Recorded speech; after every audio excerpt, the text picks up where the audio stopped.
하나님 말씀 로마서입니다. 로마서 8장.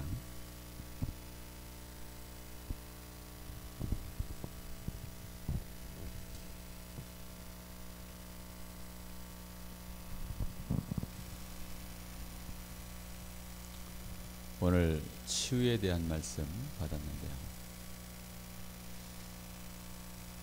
특히 생각 치유에 대해서 오늘 여기 로마서 8장에는 참 중요하게 나와 있습니다.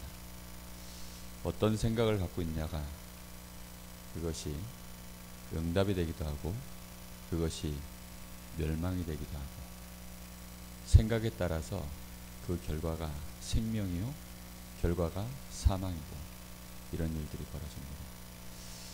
8장 1절에서부터 17절까지 한 절씩 교독해 보겠습니다. 그러므로 이제 그리스도 예수 안에 있는 자에게는 결코 정죄함이 없나니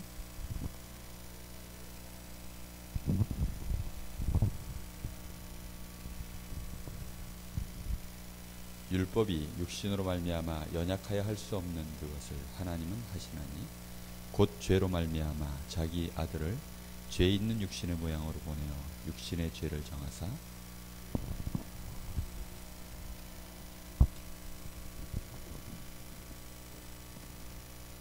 육신을 따르는 자는 육신의 일을 영을 따르는 자는 영의 일을 생각하나니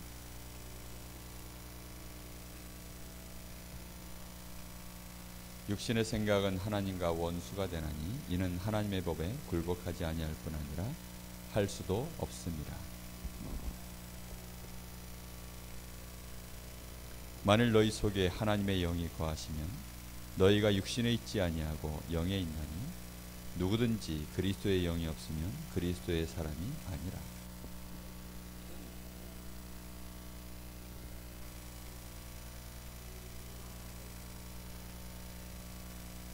예수를 죽은 자 가운데서 살리신 이의 영이 너희 안에 거하시며 그리스도 예수를 죽은 자 가운데서 살리신 이가 너희 안에 거하시는 그의 영으로 말미암아 너희 죽을 몸도 살리시리라.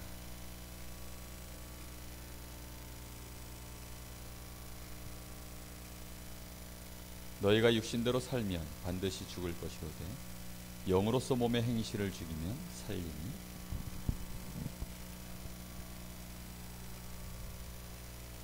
너희는 다시 무소하는 종의 영을 받지 아니하고 양자의 영을 받았으므로 우리가 아빠 아버지라고 부르짖느니라.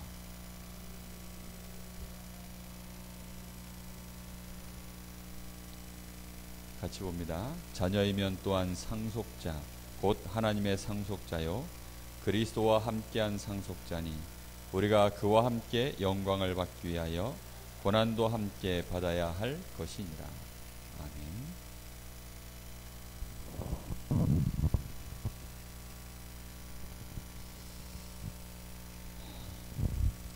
복음을 이해하는 데 있어서 그 중요성이 얼마나 큰지를 늘 생각하셔야 됩니다. 우리 사람은 영적인 존재이기 때문에 생각이 어떻게 내 마음속에 들어가느냐에 따라서 마음이 바뀌어버립니다. 마음이 바뀌면 그때부터는 우리의 몸도 바뀌어버립니다. 심지어는 영적인 상태도 바뀌어버립니다. 근데 사람들은 이게 얼마나 중요한 건지를 잘 몰라요. 오늘 여기 육신의 생각, 영의 생각 이런 중요한 두 단어가 계속 비교가 되면서 나오는데 참 안타까운 것은 도대체 육신의 생각의 범위가 어디까지면 영의 생각은 또 어디까지가 영의 생각인가?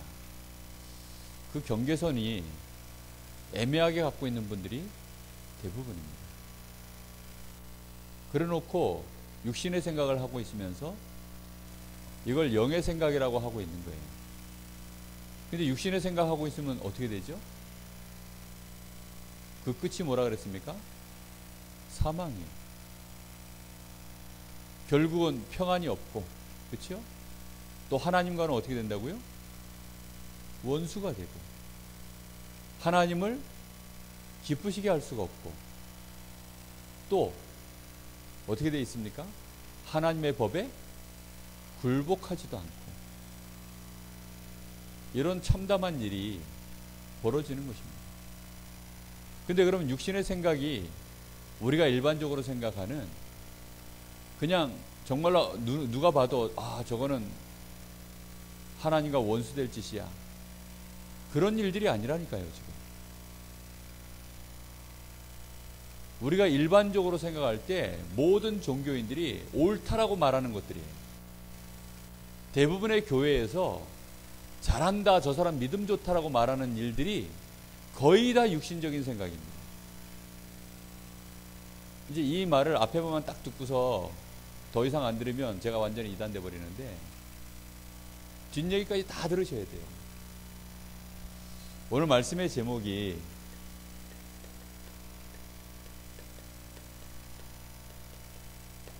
양자의 영입니다. 자, 서론에 이런 말씀을 주셨습니다. 마태복음 18장 19절에서 20절에 보면, 두 사람이 합심하여 그들이 기도하면 하나님께서 다 이루게 하시겠다. 합심하여 기도하면 하나님이 이루게 하시겠다. 또 이런 말씀이 나옵니다. 이렇게 말씀하십니다. 두세 사람이 모이는데, 두 사람이 기도했다고 해서 응답받는 게 아니라, 두 사람이 합심하여 기도할 때, 두세 사람이라도 모이면 무조건 내가 그들 중에 있는 것이 아니라, 누구 이름으로 모이면요? 내 이름으로 모이면 그곳에는 나도 그들과 함께 하겠다.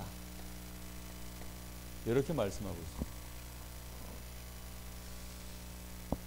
이런 의미를 가지고 우리는 뭘 봐야 되냐면, 강단 말씀을 생각해야 됩니다. 교회에서 강단 말씀이 우리를 합심하게 하는 말씀이요, 강단의 말씀이 주 예수 그리스도의 이 생명의 복음이 증거되어지는 말씀일 때, 그곳에 주님이 함께하는 것이 됩니다. 그래서 우리는 이 말씀 붙잡고, 정말로 이 말씀을 붙잡고 우리의 한 주간의 삶을 사는 것입니다. 그런데 문제는 우리의 삶과 이 말씀이 뭐가 있죠? 큰 차이가 있습니다. 생각보다. 근데 대부분의 사람들은요, 이 차이를 느끼면서 어떻게 하죠? 처음에는 이 차이를 느끼면서 싸우기도 합니다. 그런데 결국은 현실로 그냥 돌아가 버리죠. 말씀과 현장 간의 이 차이를, 우리가 이걸 붙잡고 한 주간 뭐 해야 됩니까? 기도 제목으로 붙잡고 기도해야 됩니다.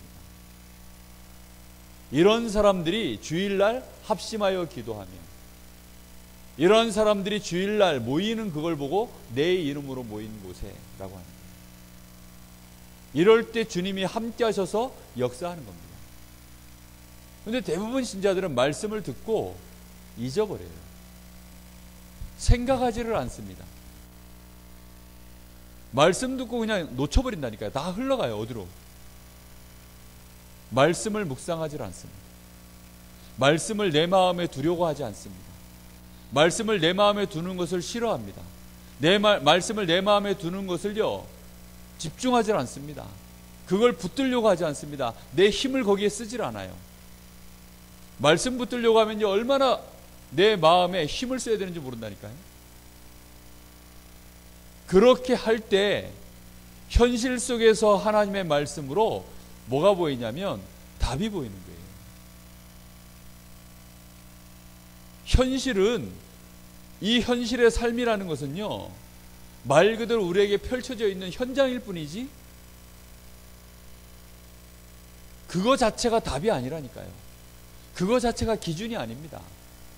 저 사람이 나한테 뭐라고 막 말을 하면 그 말 자체가 내 인생의 답이 아니에요. 기준이 아닙니다. 예를 들어 저 사람이 나에게 무슨 오해를 해가지고 말을 했어요. 그럼 그게 답이 될 수 있습니까? 그렇지 않지 않습니까? 그런데 그 사람이 나에게 오해해서 던지는 그런 말들 가지고 내가 뭘 찾아야 됩니까? 왜 저 사람이 나한테 오해를 해서 저런 말을 할까? 그리고 저 사람이 저런 말을 할 때에는 무슨 이유가 있을까? 그런 것들을 찾아내는 그 차이를 볼 줄 아는 사람이 지혜로운 사람이잖아요. 안 그렇습니까? 저 사람이 그냥 나한테 무슨 오해되는 말 던졌다고 그거 듣고 바로 막바로 상처받고, 참 멍청한 짓이죠. 얼마나 많은 연예인들이요 악플을 보고서 상처받아가지고 우울증 걸려요. 저는 그거 보면서요, 참 큰일 났구나. 얘네들이 머리가 완전히 흑암 속에 덮였구나. 아니 그런 말을 들었다고 해서 왜 상처받습니까? 사실하고 안 맞잖아요. 그렇지 않습니까? 사실과 전혀 다른 건데 실제로 우리의 현장이 그래요. 사실하고 하나도 안 맞습니다. 근데 사실하고 하나도 안 맞는데 그걸 기준으로 딱 삼아버린 거예요. 왜죠? 나는 거기서 살아야 되니까. 그러니까 결국은 어떻게 해버려요? 그 현실하고 나라는 사람을 맞추려고 생각을 자꾸 거기다 두는 것입니다. 그래서 직장 안에 들어가면 직장 상사가 뭐라고 떠들면 거기에 나를 맞추려고 그래요. 제일 처음에 맞추면서 벌어지는 일이 뭐냐면 주눅 들어버려요. 또는 상처를 받든지. 그렇게 된다니까요. 거의 대부분. 그렇지 않습니다. 그리고 맞추기 싫어하는 사람들은 또 반발심이 생겨가지고 튕겨나와버려요. 그러니까 셋 다 결국은 현장하고 적응을 못하는 거죠. 이 현장은 결국은 여기는요 틀린 곳이기 때문에 맞도록 바꾸어줘야 되는 것입니다. 그 맞도록 바꾸는 기준이 뭐지요? 말씀이 기준입니다. 하나님의 말씀이 기준입니다. 동성애자가 있는 회사에 들어가면 어떻게 될까요? 사장도 동성애자고 부장도 동성애자고 뭐 모든 직장의 사람들이 다 동성애자예요. 그럼 어떻게 될까요? 나도 들어가서 같이 거기에 맞춰지면 어떻게 됩니까? 동성애자가 돼야 돼요. 그래서 세상을 우리가요 따라가 버리면 같이 타락해야 돼요. 세상을 부정해버리면 도태돼버려요. 지금 얼마나 많은 신자들이요 결국은 타락을 하든지 도태되든지 둘 중에 하나 속에 계속 왔다 갔다 하고 있어요. 하나님의 말씀을 붙잡고 한 주간 동안 진짜 나와 현장을 계속 봐야 됩니다. 그래야 그 속에서 성령의 감동이 일어나고 성령께서 내 마음과 생각을 치유하고 내 영혼에 힘을 주시고 내 육신을 바꾸시고 환경을 바꾸는 역사들을 그때 하나님이 하시는 거라니까요. 그 말씀을 붙잡고 답을 낸 사람들이요 합심의 기도할 때는 분명히 하나님이 거기 역사하십니다. 그런 사람이 교회 안에 두 사람만 내 이름으로 모이면 어떻게 된다고요? 그들 중에 나도 함께하겠다. 여기 지금 우리 장로님들 그 다음에 권사님들 있습니다. 혹시 합심대에 계십니까? 혹시 주님의 이름으로 완전히 원네스되어 있습니까? 같이 여기서 메시지는 듣고 있어요. 그리고 같이 전도연장도 나가고 같이 교회에서 신앙생활 하고 있습니다. 그런데 그거하고 다른 얘기예요. 지금 하는 얘기는. 정말로 말씀으로 합심되어 있냐고요. 단순히 그냥 말씀 포럼이 아닙니다. 내 문제, 우리 가정, 우리 교회, 또 내 현장, 그 속에 지금 여러 가지가 틀어져 있는데 그 틀어진 생각들 가지고 우리는 서로가 서로를 바라보는 게 너무 많잖아요. 그럼 실제로는요 원네스가 안 돼 있어요. 실제로는 합심이 안 돼 있습니다. 그런데 강단에서 기도 제목 주고서 합심하여 기도합시다 하면 그 기도가 합심 기도입니까? 아닙니다. 제일 소통이 어려운 게 몇 사람이 소통하는 건 줄 압니까? 1대1입니다. 1대1로 소통돼야 그 다음에 2대2가 되는 거고 4대4가 되는 거고 소통이 돼가는 거지. 1대1 소통을 할 줄 모르는 사람은요, 결국은 아무 소통을 못합니다. 가장 중요한 부분이에요.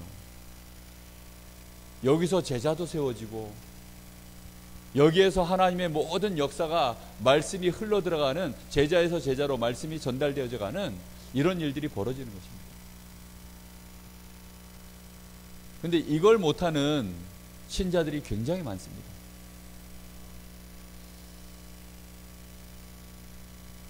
자, 그럼 보세요. 왜 소통을 못할까요? 왜 합심이 안 되고 왜 주님의 이름으로 모일 수 없을까요? 이게 굉장히 딱딱한 얘기처럼 보이지만 너무 중요한 얘기입니다. 안 되는 이유가 결국은 가장 중요한 것을 놓쳤기 때문입니다. 성도에게 주신 축복이 뭘까요? 구원받은 우리에게 주신 축복은 딱 두 가지로 말할 수 있습니다. 뭐라 그랬죠? 신분과 권세. 더 정확하게 말하면 생명과 능력입니다. 이 생명은 신분이요, 능력은 권세입니다. 생명이 있어야 능력이 나오고, 그 생명 자체가 있을 때 그 생명의 존재에 맞는 신분이 나오고, 신분에 맞는 권세가 나오는 겁니다. 좀 쉽게 말하자면 큰 고래에게 있는 생명은 그 능력이요, 그 생명이 있기 때문에 능력이 나오죠. 조그마한 피레미는요, 생명이 있는데 그 피레미의 능력밖에 안 나와요. 그래도 그 피레미도 살 수 있는 권세가 있죠. 피레미도 먹을 게 있으니까. 그죠? 피레미라고 해서 먹을 게 없으면 피레미는 다 죽죠. 피레미는 피레미의 권세를 가지고 자기가 생육하고 번성할 수 있는 능력이 있어요. 그러니까 이 생명만큼 능력이 있는 것입니다. 그런데 하나님이 우리 사람은 어떻게 하셨습니까? 하나님의 형상으로 우리에게 생명을 주시고 정복하고 다스리는 능력을 주셨습니다. 그 하나님의 형상을 보고 신분이요, 하나님이 주신 축복을 보고 권세라고 하는 것입니다. 그런데 문제는 신자들 대부분이요, 이걸 소홀히 하다가 결국은 어떻게 되느냐, 대부분 신자들이 놓쳐버립니다. 나에게 있는 생명과 나에게 있는 능력을 놓쳐버려요. 우리 랩런트들이요, PC방에 앉아가지고 막 몇 시간씩 게임하고 나면 무슨 생각하는 줄 압니까? 생명과 능력을 놓쳐버려요. 그래서는 무슨 생각하느냐, 아유, 나 같은 게 대학 복만 하겠냐, 나 같은 사람이 무슨 전도자냐, 나 같은 사람이 랩런트냐. 순간 아이들이요, 놓쳐버린다니까요. 여러분, 절대로 그거는 바뀌는 게 아니에요. 그건 바뀔 수가 없는 사실이거든요. 예를 들면 임금님이, 한 나라의 임금님이 앉아가지고 맨날 술과 여자를 즐겨하고 주색 잡기라 그러죠. 주색 잡기를 막 하면 그 임금님을 보고 내시라 그럽니까? 종놈이라 그럽니까? 아니잖아요. 오히려 신하들은요, 도탄에 빠지는 거예요. 임금님은 아무리 타락을 해도요, 그 권세가 어디로 사라지질 않아요. 그 신분이 어디로 사라지는 게 아닙니다. 신분이라는 표현으로 해야 이게 더 이해가 쉽기 때문에 신분이라는 단어를 쓴 것뿐이지 그건 안 바뀐다니까요. 근데 이 개념이, 이 의미가 이게 실제로 나에게, 나라는 사람이 생명이 이렇다는 거에 대해서 뭐라 그래야죠? 빛이 안 들어갔어요 지금. 나는 그런 존재야라고 빛이 안 들어갔다니까요. 아니 왜 우리 자녀들을 보고 걱정합니까? 나에게 그 빛이 안 들어가 있으니까 자녀를 보면서 걱정이 되는 거예요. 사자는 그냥 자라면 사자입니다. 그런데 왜 자꾸 그 사자를 갖다가 토끼처럼 봐요? 잡아먹힐까봐. 세상에서 막 쫓겨다닐까봐. 절대 그렇지 않습니다. 우리가 정말로 복음 가진 하나님 자녀가 맞다면 우리의 생명과 우리의 능력은 정복하고 다스리도록 돼 있어요. 그런데 그걸 안 해서 그 본업을 놓쳐버리니까 자꾸 타락이라 그러죠. 그러니까 타락해서 문제지 근본적으로는요 안 무너지게 돼 있다니까요. 근데 이걸 자꾸 놓쳐요. 직장 안에 매여가지고 내가 맨날 일이나 하고 기도도 못하고 이러면, 예배도 잘 못 오고 이러면 신자들이 무슨 생각하느냐, 위축됩니다. 그리고 스스로 눌려버려요. 왜 그렇지요? 내가 누군지를 소홀히 했어요. 내가 누군지를 놓쳐버렸어요. 결국은 능력을 놓쳐버렸어요. 그러면 어떻게 되는 겁니까? 없는 거랑 똑같아. 그래서 나는 능력이 없는 줄 압니다. 나는 무능하다고 생각해요. 절대 그렇지 않습니다. 요한복음 3장 16절, 하나님이 세상을 이처럼 사랑하사 독생자를 주셨으니 이는 저를 믿는 자마다 누구든지 멸망치 않고 영생을 주기 위하여 우리에게 오셨다 그랬습니다. 생명 주시기 위해서 오셨다니까요. 이 말씀 다 알고 있는데 이 말씀에 대하여 자신에게 적용이 안 되는 거예요. 오늘 말씀해 보세요. 우리에게 15절에 보니까 양자의 영을 주셨다 그랬습니다. 그냥 성령 이렇게만 하면 되는데 왜 양자의 영이라고 했죠? 종의 영을 받지 아니하고, 그 앞에는요 무서워하는 종의 영을 받지 아니하고 표현을 이렇게 놨습니다. 왜 굳이 마귀, 귀신 이렇게 표현하지 않고 종의 영을 받지 아니하고 양자의 영을 받았으니 라고 표현했습니까? 신분이 바뀌었다는 것입니다. 또 뒤에는 뭐라고 얘기합니까? 성령께서 우리의 영과, 16절에 보니까 성령이 어떻게 한다고요? 우리에게 이것을 증언한다 라고 표현해놨어요. 신자가 절대 놓치지 말아야 될 축복에 대하여 지금 강조한 것입니다. 근데 이걸 지금 놓치고 산다니까요. 자꾸만. 예수님이 직접 말씀하셨죠. 요한복음 14장 16, 17절에 내가 아버지께로 가면 너희에게 보혜사를 보내겠다. 진리의 영이 너희와 영원히 함께하겠다. 보혜사께서 우리와 함께해서 우리를 하나님의 자녀로 승리할 수 있도록 우리를 보호하시고 은혜 주시고 가르치시면서 우리를 인도해 나가시겠다는 겁니다. 이 축복을, 이 보혜사로 충만해질 때 신자에게 주신 7가지 축복이 불신자는 도저히 알 수 없는 이 축복이 우리에게 누려지는 것입니다.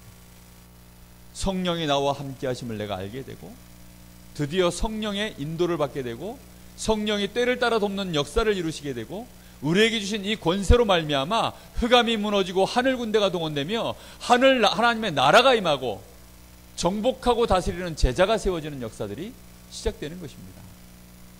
언제 됩니까? 내가 정말로 이 축복을요 제대로 붙잡고 있을 때입니다. 우리는 이 축복에 뭐 해야 됩니까? 집중해야 됩니다. 그래서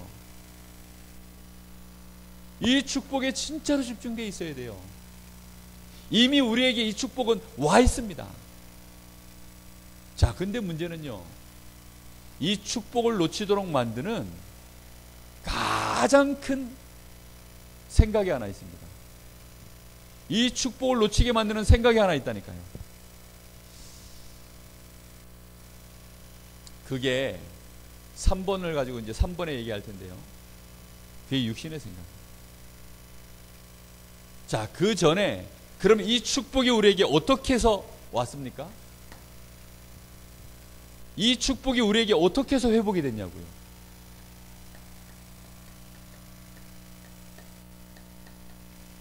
절대 놓치지 말고 딱 붙잡으셔야 됩니다. 어떻게 해서 회복됐느냐? 로마서 8장 1절 2절을 보니까 누굴 통해서 회복시켰습니까?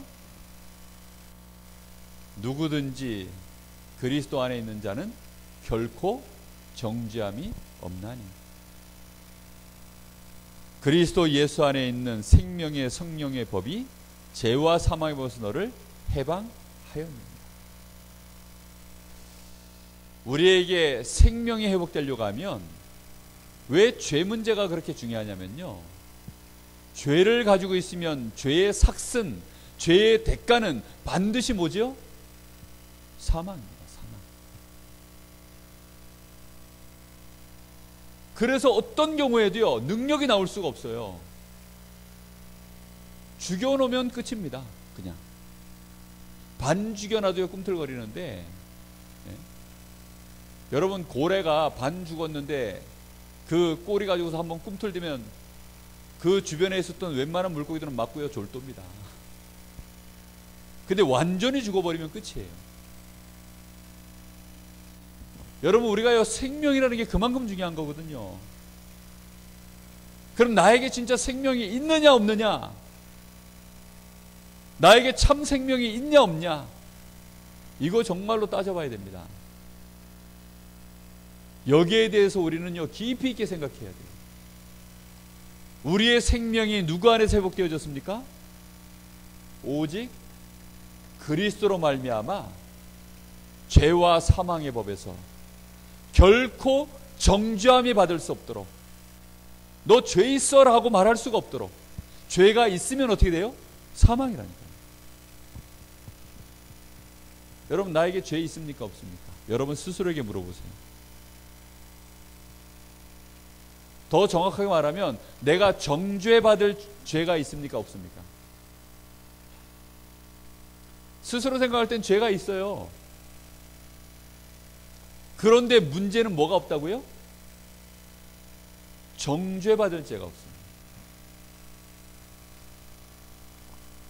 로마서 7장을 보면 계속 나오는 얘기예요. 내 속에는 죄밖에 없다고. 바울 사도가 얘기합니다. 내 속에는 죄밖에 없다고. 내 속에는 선한 게 없어. 의의가 없어. 아예 그냥 선에 대해서, 의에 대해서는 죽은 사망의 몸이야. 이 육신을 가지고 있는 동안에는 그래서 어쩔 수 없이 죄의 법을 아예 섬기며 살아. 그게 우리입니다. 그러니까 우리는 스스로 자꾸 생각하는 거예요. 죄의 법을 이 몸 가지고 자꾸 섬기며 사니까 나 스스로는 뭐라고 생각합니까? 죄 있다고 생각하는 거죠. 맞습니다. 실제로 죄 있어요. 이 사망의 몸에서 못 빠져나옵니다. 죄 있어요. 그 인정하셔야 됩니다. 진짜 죄 있어요. 우리는 자꾸만 하나님을 불신하게 돼 있고, 나도 모르게 세상의 육신의 것들에게 빠지게 되어 있고, 그렇게 되게 되어 있습니다. 우리가 원하는 바 선은 행하지 못해요. 있어요. 근데 문제는 거기에 대하여 우리가 마음으로 하나님의 법을 섬기고만 있다면, 하나님의 법은 뭐지요? 그리스도로 말미암아 나의 모든 죄를 없애버리겠다. 그리스도께서 나의 모든 죄를 대속해서 십자가에서 대신 죄값을 치르게 하시겠다. 그리스도 안에 있는 생명의 성령의 법 아래로 이제는 너를 내가 옮겨버렸다. 죄와 사망의 법에서 내가 너를 이제는 해방시켜버렸다. 그게 하나님의 법입니다. 그 법을 믿고만 있으면 우리는 어떻게 됐다고요? 죄로부터, 이 사망으로부터 어떻게 됐다고요? 완전히 해방된 것입니다. 그리스도로 말미암아. 믿게 되시기를 예수님의 이름으로 축복합니다. 여러분, 그래서 내가 그리스도를 믿음으로 말미암아 죄와 사망의 법에서 해방된 겁니다. 죄에서 해방된 게 아니에요. 사망에서 해방된 게 아니라 그 법에서 해방을 돼버렸어요. 그러니까 얘가 효력을 발휘합니까? 못합니까? 못해요. 착각하면 안 됩니다. 죄에서 해방이 돼버렸으면요, 오늘 죄 자체에서 해방이 돼버렸으면 오늘부터 죄를 안 지어요. 무슨 얘기인지 이해됩니까? 마약에서 해방됐다 이러면 오늘부터 마약을 안 합니다. 근데 마약의 이 효력에서부터 내가 해방됐다 이러면 그건 무슨 뜻이죠? 마약을 먹어도 그 마약이 나한테 힘을 못 쓴다는 뜻이에요. 말의 의미가 좀 다르죠. 그렇죠? 법적으로 이혼을 했어요. 예를 들어서 저하고 우리 집사람하고 이혼을 했어요. 그럼 법적으로 이혼을 했기 때문에 법적인 효력은 없어요. 그런데 영향은 있어요. 무슨 얘기인지 이해됩니까?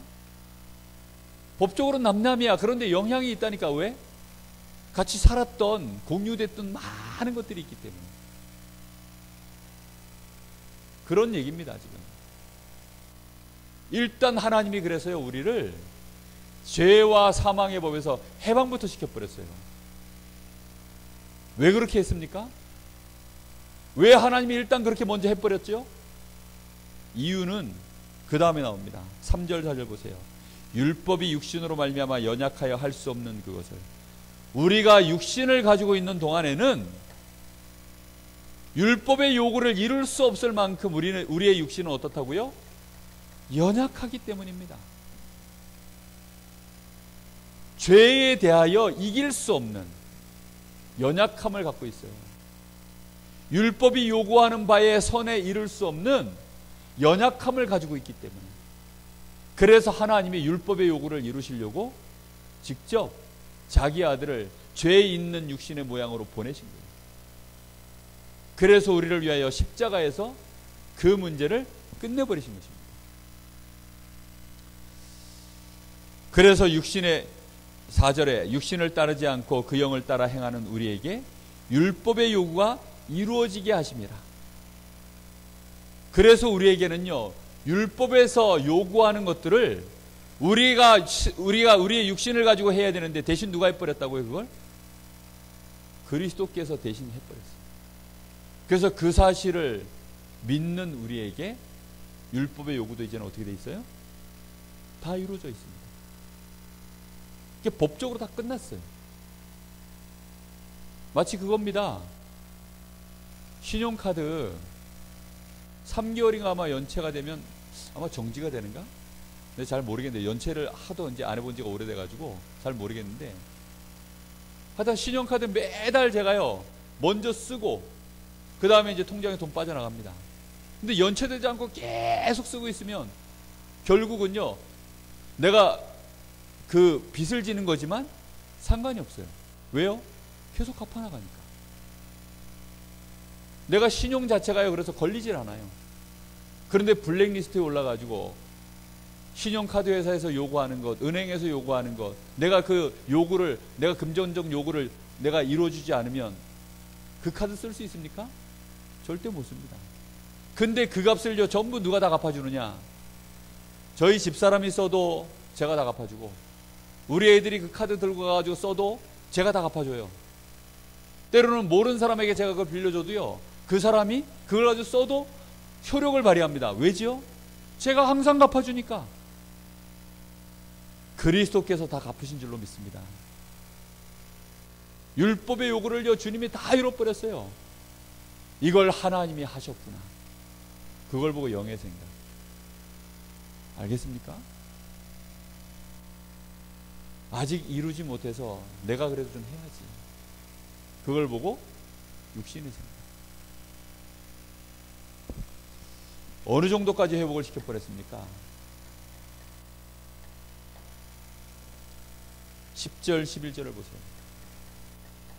10절 11절에 보니까 또 그리스도께서 너희 안에 계시면 몸은 죄로 말미암아 죽은 것이나 영은 의로 말미암아 살아있는 것이니라. 일단 우리의 영이 살아있고요, 그 다음에 심지어는 우리의 몸까지 11절에 예수를 죽은 자 가운데 살리신 이의 영이 너희 안에 거하시면 그리스도 예수를 죽은 자 가운데서 살리신 이가 너희 안에 거하시는 그의 영으로 말미암아 너희 죽을 몸도 살리시리라. 이 죽을 몸이요, 회생이 불가능한 몸인데 선에 대하여 완전히 죽어버렸고 죄에 대해서 살아있는 이 몸을 어떻게 한다고요? 하나님이 완전히 바꿔서 우리 주님과 같이 완전한 몸, 부활의 영광 가운데 참여하는 몸으로 바꿔버리죠. 이 정도까지 회복이 되었어요. 어느 정도까지 회복이 되어졌습니까? 15절에 보니까 우리에게 하나님을 이제는 아예 아빠 아버지라 부를 수 있도록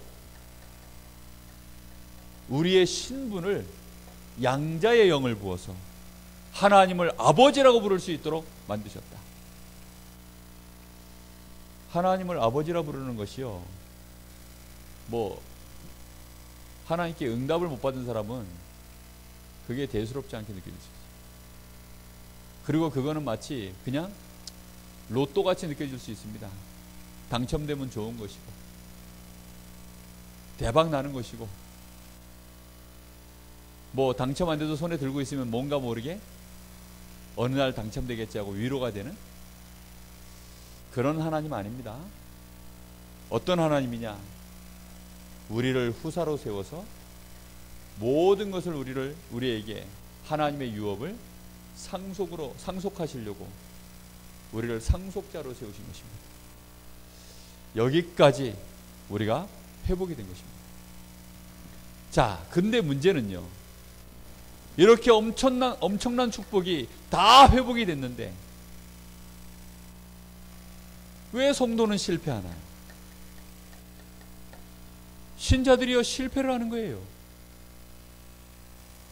쉽게 말하면 사자가 왜 토끼한테 지냐 이 말입니다. 아니, 어떻게 정금이 색깔이 변하냐 이 말입니다. 아니, 어떻게 할례받지 않은 이방인에게 하나님의 자녀가 이렇게 멸망을 당할 수 있냐 이 말입니다. 구약의 선지자들이요, 이해가 안 돼가지고 그 질문을 너무 많이 했어요.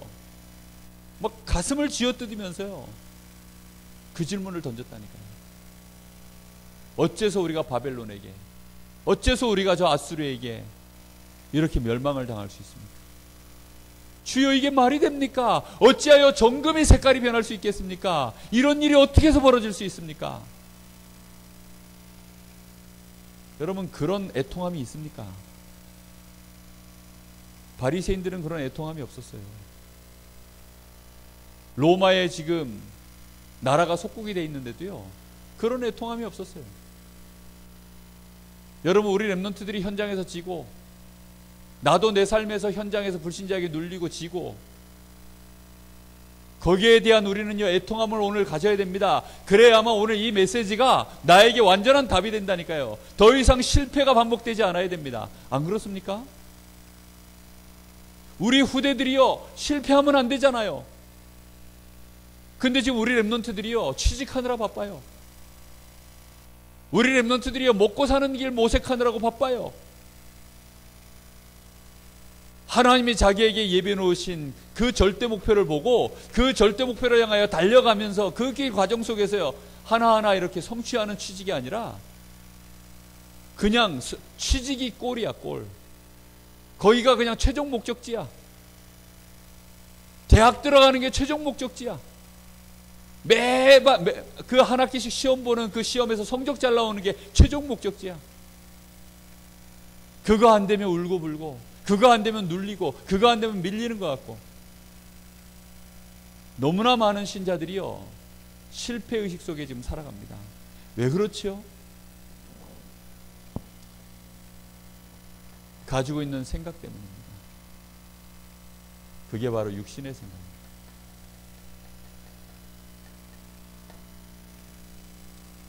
육신의 생각을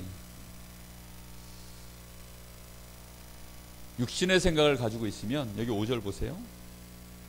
육신을 따르는 자는 육신의 일을, 영을 따르는 자는 영의 일을 생각하나니. 육신의 생각은 뭘 따라가는 거라고요? 육신을 따라가는 것이라고 그랬습니다. 영의 생각은 뭐냐? 무슨 일을 생각한다고요?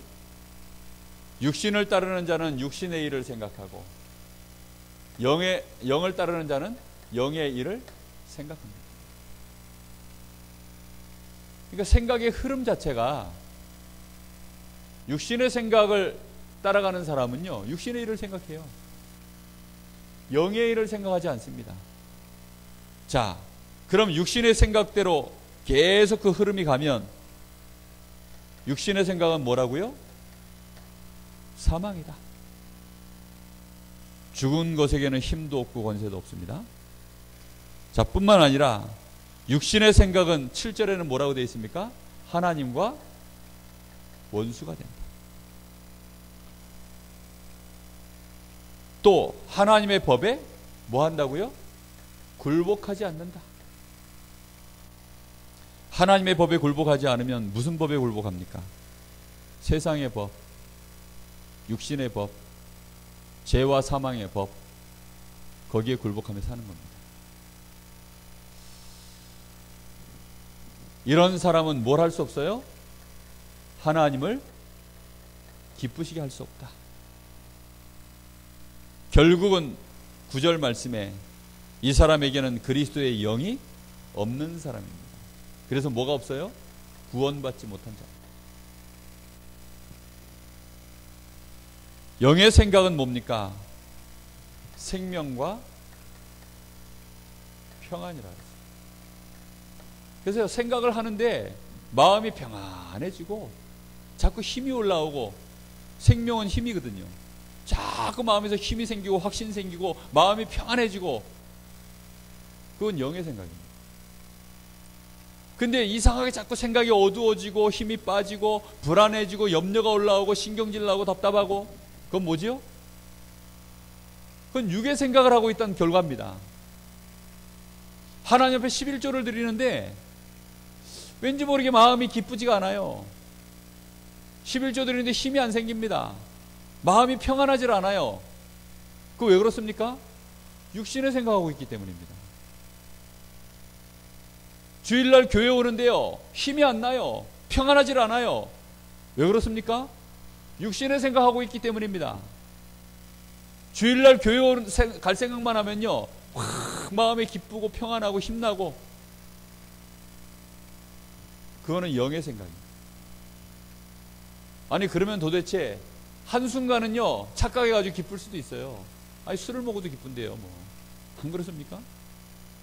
문제는 시간이 계속 지나는 동안에 점점점 평안해지고, 점점점 생명의 힘이 강해지고, 점점점 역사가 일어나고, 이런 생각이 있는가 하면 점점점 이상하게 자꾸만 하나님과 원수되는 것 같고, 점점점 무너지는 사람이 있습니다. 세월이 지나면서 신앙생활을 10년 했더니 완전히 망하는 사람이 있어요. 중간에 기쁜 일도 많았고 힘나는 일도 많았고 했지만 메말라가지고 결국은 죽어버린 사람 많습니다. 왜지요? 육신의 생각 갖고 있기 때문에. 별거 없는 것 같고 뭐 별 초라한 모습으로 들어와 있는데요, 점점점 나중에는요 증인으로 서 있는 사람이 있어요. 그게 영의 생각 가지고 있는 사람이에요. 그럼 도대체 영의 생각이 뭐며 육신의 생각은 뭘까요? 오늘 이 생각 잘 하셔야 됩니다.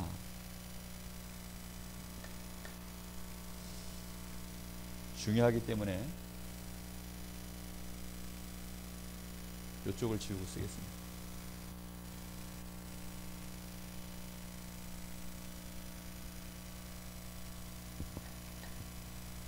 육신의 생각은요, 12절 보세요.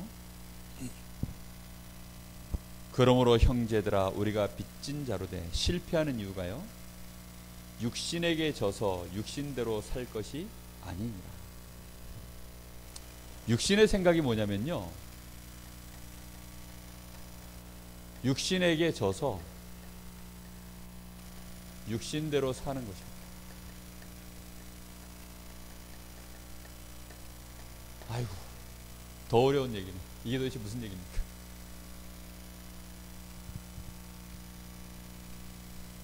지금 바울 사도가 영의 생각과 육신의 생각에 대한 두 줄기를 가지고 계속 지금 얘기하고 있습니다. 근데 그 앞에 무슨 얘기하고 있죠? 우리의 죄가 해결돼서 내가 생명을 얻고 하나님의 자녀가 된 이 축복이 어떻게 우리에게 있느냐? 율법이냐? 아니면 그리스도냐? 그런데 우리 대부분의 사람들은요, 여러분 무슨 생각 가지고 있냐면, 목사가 여러분 주일날 교회 와서 예배를 드리는 것이 당연한 거죠. 그렇죠? 정말 당연한 일입니다. 근데 주일날 목회자가 교회에 왔을 때 교회를 못 오면 그럼 어떻게 생각합니까? 대부분 사람들이 못 왔어요. 뭐 이런 노느라고 못 오고 일 있어서 못 오고 뭐 못 왔어요. 그럼 대부분 사람들은 무슨 생각합니까? 육신에게 져서 육신대로 생각해버려요. 무슨 말이냐면요, 그 목사를 정죄합니다. 저 목사가 저 이상한 목사, 저 목사는 저 구원받지 못한 사람 아니야? 막 죄인처럼 취급을 해요. 제가 좀 극단적인 예를 들었는데요, 또 반대로 얘기하면요, 이렇게 생각합니다. 여러분 주일날 올 때 11시 넘어서 오신 분들 많아요. 11시 넘어가지고 오신 분들 많다니까요, 우리 교회에. 그러면 반대로 한 10시쯤 일찍 와가지고 막 기도하고 뭐 성가대도 준비하고 아니면 막 교회 봉사도 하고 뭐 이러면서 예배 준비를 탁 하고 있는 거예요. 그런데 내 옆에 중직자인데 이 사람도 이 일을 해야 되는데 맨날 뺀질거리고 늦게 오는 거야. 그럼 그 사람 바라볼 때 여러분 마음에 어떤 생각 듭니까? 예? 얄밉죠. 그쵸? 예? 막 안타깝다. 저 사람 일찍 와서 좀 은혜도 받고 하나님 앞에 좀 영적으로 준비하고 기도해서 은혜 받고 이래야 될 건데, 이런 생명적인 생각이 가는 게 아니라, 복음적인 생각이 가는 게 아니라 나하고 일단 연루됐다 이러면 얄미워요. 그런 생각 들어간다니까요. 그럼 또 반대로 나 자신이 오늘 하나님 앞에 제대로 준비해서 나온 거예요. 제대로 준비해서 탁 나와서 오늘 예배를 탁 드린 거예요. 그럼 내 마음이 어떻습니까? 일단 뿌듯하잖아요. 그렇죠? 편하고 기쁘죠. 근데 문제는 내가 늦게 나왔어도 그렇게 할 수 있어요. 문제는 내가 아무 준비 못하고 나왔어도요, 오직 그리스도 한 분만으로 하나님 앞에 나와서 기쁘고 평안해요. 내가 너무 초라한 모습으로 나왔어도요, 오직 그리스도 한 분만으로 내가 왕 앞에 나가는 신하와 같은 모습으로 그 마음으로 나와야 됩니다. 11조 들고 나오고 감사헌금 들고 나오고 렘넌트 헌금, 뭐 건축 헌금, 선교 헌금 빵빵하게 딱 들고 나오고, 그 다음에 그거 헌금 쫙 하고 오늘 목사님 예를 들어 목회자 부부 소리 나는데 또 그분들 위해서 내가 뒤에서 좀 가서 맛있는 거 사드시라고 용돈도 드리고 쫙 이렇게 하면요 기쁘죠. 근데 그게 자칫 뭐로 연결되는 줄 압니까? 그 생각이 자칫 어디로 넘어가냐면 의로 넘어가요. 의. 나의 의를 높이는 쪽. 그럼 이게 자칫 어디로 또 넘어가는 줄 아십니까? 이제 교만과 낙심을 교차하게 만듭니다. 내가 그렇게 못할 때는 낙심이에요. 얼마나 많은 신자들이요 여기에 묶여 사는지 모릅니다. 많은 렘넌트들이요 저를 못 쳐다봐요. 강릉의 대학원 렘넌트들이요 잠수 타고 있다가 연락이 되잖아요. 너무 싫어해요. 지금 우리 교회 렘넌트들 대학 청년부 예배 못 오고 시스템 안으로 못 들어오는 랩런트들이요, 저 만나는 거 부담스러워합니다. 왜 부담스러워한 줄 압니까? 자신들 생각 가지고 저를 쳐다보니까 그래요. 육신의 생각을 가지고요 쳐다봐요. 그러니까 그 마음에 뭐가 없냐? 평안이 없어요. 시간이 지날수록 힘이 나야 되는데, 생명이 꽃을 피워야 되는데 그게 없어요. 신자들 대부분이 그렇습니다. 결국은 육신에게 져서 살아요. 영으로서 그 행실을 죽이면 살리니, 13절에 육신대로 살면 반드시 어떻게 된다고요? 그래서 결과가 이건 죽는다 그랬어요. 사망입니다. 영으로서 육신의 행실을 죽이면 어떻게 된다고요? 살리니, 이때 이제 생명이 올라오고 여기서 평안이 올라오는 것입니다. 그럼 영으로서 한다는 건 뭐지요? 하나님의 법, 영의 생각을 하는 것입니다. 내가 오늘 내가 하나님께서 나를 구원하셨으니 하나님 너무 감사합니다. 감사해서 11조가 나가고, 감사해서 주일날 예배에 나와지고, 평안한 가운데 기뻐서 내가 더 얻을 것이, 뭘 더 얻으려고 나오는 게 아니라 이미 나는 완전하게 하나님 자녀, 양자가 되었기 때문에, 하나님의 상속자가 되었기 때문에 내가 하나님 앞에 나와서 드려지는 예배는요, 하나님이 원하시는 진짜 그 뜻을 내가 받들기 위해서, 내가 더 뭘 받기 위해서가 아닙니다. 응답받기 위해서 나오는 게 아니에요. 더 축복받으려고 나오는 게 아니라니까. 근데 많은 사람들은요, 육신에게 져서 육신의 생각을 가지고 자꾸 교회 나가요. 그래서 더 축복받으려고, 내가 더 힘 얻으려고, 내가 더 은혜 받고 뭔가 내가 더 평안해지려고. 목적이 그겁니다. 이 말을 좀 잘 알아들어야 여러분들이요, 새신자를 만나고 교회 안에 어렵고 힘든 사람들 만날 때요, 올바른 위로를 할 수 있어요. 목사님 뭐 다 아는 얘기를 자꾸 그렇게 반복적으로 얘기합니까? 아니에요. 실제로요, 우리 생각이 자꾸 어디로 넘어가냐면 실제로는 일로 넘어가요. 그래가지고 우리끼리 하는 얘기, 이렇게 제가요, 이렇게 성도님들 하는 얘기들 이렇게 들어보면 들리는 얘기가 다 그래요. 아유, 제가 주일날 교회를 나갔어야 되는데 못 나가서 미안해요. 아, 왜 미안합니까? 네? 저한테 미안할 건 아무것도 없어요. 안 그렇습니까? 근데요, 목사 눈치를 봐요. 그래가지고 목사님한테 미안하다 그래요.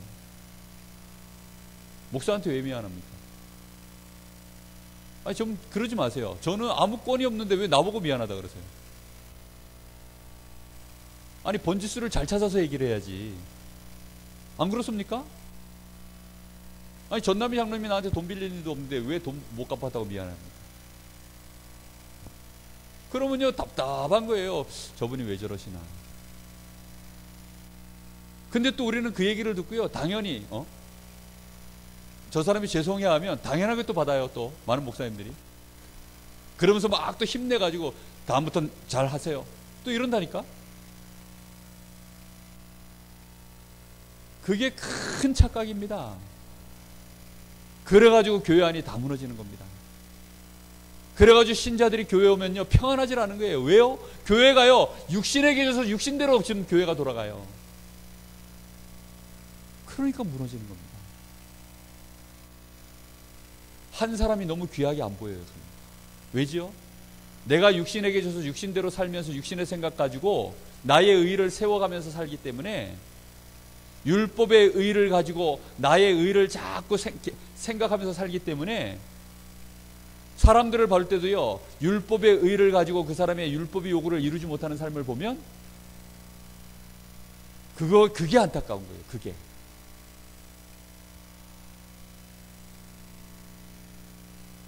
제가 주일날 늦게 오시는 분들, 예배 못 오시는 분들 바라보는 마음은요, 다른 마음입니다. 저분이 하나님께 받은 은혜가 있는데 그걸 전혀 모르시고 그 축복을 전혀 전혀 못 누리며 그렇게 사는 게 안타까워요. 우리 랩런트들요, 주일날 막 반 죽어가지고 부모님에게 끌려가지고 교회 나오는 애들이 있어요. 어떻게든 좀 만나가지고 좀 도와주고 싶은데 만나길 싫어해요. 그럼 만나길 싫어한다고 제가 걔네들을 정죄하겠습니까? 정죄하는 거 아니거든요. 너무나 많은 사람들이요, 영의 생각, 영으로 육신의 이 소욕을 죽이지를 못해요. 영의 생각으로 육신의 생각을 죽여버려야 되거든요. 못 죽일 때마다 뭐가 나온 줄 압니까? 정죄함이 나갑니다. 못 죽일 때마다요, 율법이 나가요. 윤리가 나갑니다. 막 꼭 죽이시기를 예수님의 이름으로 축복합니다. 확 죽여버려야 돼요, 진짜로. 그러면 어떻게 된다고요? 산다 그랬습니다.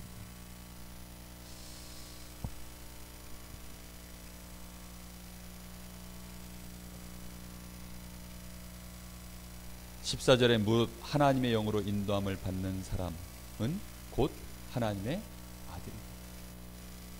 그래서 영의 생각을 갖고 오직 그리스도로 말미암아서 내가 하나님의 자녀가 됐고, 죄와 사망의 법에서 해방받은 결코 정죄함을 받을 수 없는 생명의 성령의 법 아래에 있는 내가 양자의 영을 받은 하나님의 어마어마한 자녀구나. 내가 하나님의 모든 것을 상속받을 수 있는 내가 양자의 영을 부여받은 상속자구나. 저 사람이 바로 그런 사람이구나. 그렇다고 한다면 그 사람은 이제는 뭐도 할 수 있냐면요, 고난도 함께 받을 수 있습니다. 주를 위하여 겪는 고난. 그것도 여기 17절에 보니까 우리가 그와 함께 영광을 받기 위하여 고난도 함께 받아야 할지니라. 드디어 고난받는 것을 기뻐합니다. 이 말씀이 많이 길어졌는데요, 자, 결론을 간단하게 얘기하겠습니다. 그래서 결론, 가장 중요한 것이요, 5가지 부분에서 응답을 받으라 그랬어요. 개인의 응답입니다. 결국은 납니다. 나에게 오직 그리스도로 말미암아 평안이 있어야 되고 기쁨이 있습니다. 이게 되어지면 응답이 이제 나타나기 시작하는데, 나에게서 응답은요, 돈이 아닙니다. 나에게 받아야 될 응답은 간단하게 말하면 생명과 뭐지요? 내가 평안해져야 돼요. 안 그렇습니까? 아무리 주변이 뭐 돈도 많고 내가 돈도 많고 내가 아무리 건강도 있고 우리 집이 아무리 잘 살고 자식들 다 잘 돼 있어도요, 내가 우울하면 아무 소용없는 거 아닙니까? 내가 오직 그리스도로 말미암아 생명과 평안이 나에게 충만해지면 그 힘이 가정을 살리는 응답으로 나타납니다. 나를 만나는 우리 가정이 평안해져요. 근데 육신에게 져서 육신대로 사는 사람이 가정 안에 있으면요, 완전 율법으로 가정을 막 다 휘어버리거든요. 그러면요, 육신대로 똑바로 안 하면요, 못 견디는 거예요. 그 뭐 이렇게 그런 사람들 있잖아요. 막 결벽증 있는 사람들.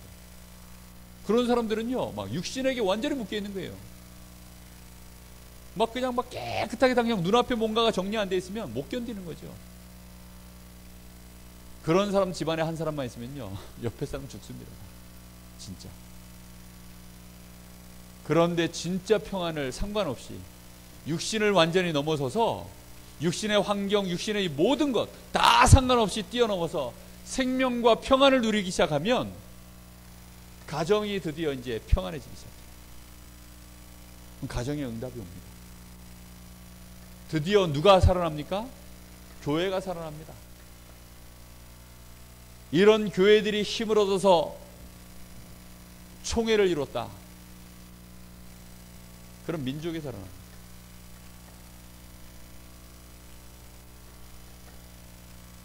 선교사가 파송되어져 가기 시작하면 그리고 그런 렘넌트들이 일어나서 전 세계 각 분야의 서밋으로 서기 시작하면 세계가 살아나는 응답이 일어나요. 그래서 가장 중요한 응답은요, 나입니다. 잘 한번 생각해 보세요. 내 주변이 평안한가? 내 주변이 안 평안한 것은요, 누가 안 평안한 겁니까? 내가 안 평안해가지고 내 주변이 안 평안한 거예요.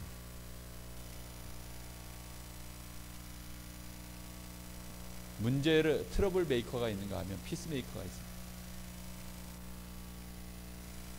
참 평안을 누리는 사람은요, 어디 가도 피스 메이커 역할을 합니다. 오늘 육신에게 져서 육신대로 생각하지 아니하고 교회 안에 어떤 경우에도 육신의 것을 가지고 기준 삼아서 떠들고 하는 그런 것들이 사라져야만 실패가 사라져요. 혹시 11조를 못하는 중직자가 있을지라도 사실은 상관없어요. 그 사람 개인의 이 신앙이 온전해지기 시작하면 11조 아니라 10의 9조를 드립니다. 초대교회는 그렇게 했죠. 그게 되어져야지 다른 것으로는 될 수 없습니다. 오늘 하나님이 주시는 큰 은혜가 저와 있기를 바랍니다. 하나님 은혜, 우리 같이 합심해서 한번 기도하겠습니다. 하나님, 오늘 저희들이 영의 생각 거기에 붙들리게 하옵소서. 생명과 평안으로 가는 이 축복이 나에게 날마다 넘치게 하옵소서. 이 넘치는 평안이 가정을 채우게 하시고, 이 넘치는 평안이 우리 교회를 채우게 하시고, 이 넘치는 우리 교회의 이 평안의 힘이 렘넌트를 일으키고 많은 복음 엘리트를 세워서 민족 살리게 하시고 세계 살리는 역사로 일어나게 하옵소서. 우리 간절한 마음으로 잠시 기도하겠습니다. 살아계신 아버지 하나님, 감사합니다.